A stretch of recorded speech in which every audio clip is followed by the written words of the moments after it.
ပြီးဒီနေ့တော့ကျွန်တော်တို့ E minor ခောက်ကိုကျွန်တော်တို့တက်မှာဖြစ်တယ်ဆိုတော့ကျွန်တော်တို့ဘယ်လိုကင်လဲဆိုတော့လက်ကလေးရဲ့ကျွန်တော်တို့9ကျိုးရဲ့နှစ်တစ်ခွက်နှစ်ခွက်မြောက်ပါပေါ့နော်ပြီးရင်ကျွန်တော်တို့လက်တကြွယ်ကတော့ကျွန်တော်တို့4ကျိုးနှစ်ခွက်ထဲမှာပေါ့နော်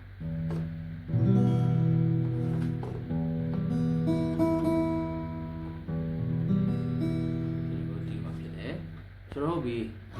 ဒါကိုကျွန်တော်တို့ဒီဘက်ကတောင်းရှုံနေပေါ့နော်၄ချက်ကျွန်တော်တို့တီးကြည့်အောင်ပေါ့နော်1 2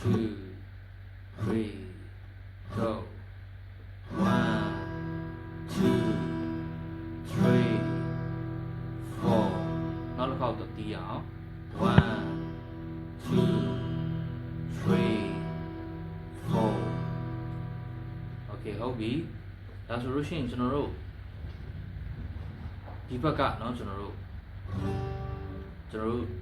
အရင်ရက်ကသင်ခဲ့တဲ့ဒါ G key ပေါ့เนาะ G key ရဲ့နောက်တော့ကျွန်တော်တင်တဲ့ E minor ရဲ့ပြီးရင်ကျွန်တော်တို့ C ပေါ့เนาะ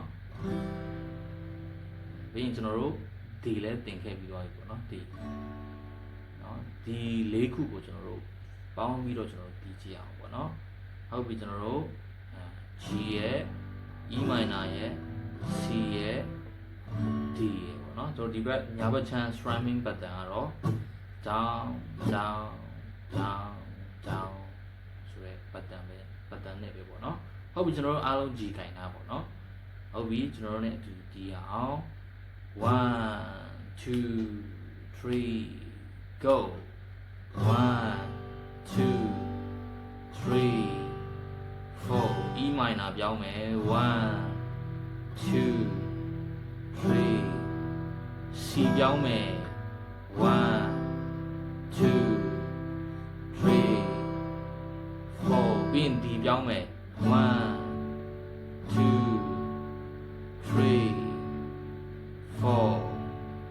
တ်ပြီနော်ဒါလေးကိုကျွန်တော်ဖြည်းဖြည်းလေးပုံမှန်လေးနဲ့ကျွန်တော်တို့ဒီတန်ပိုတော့မြင်ရတယ်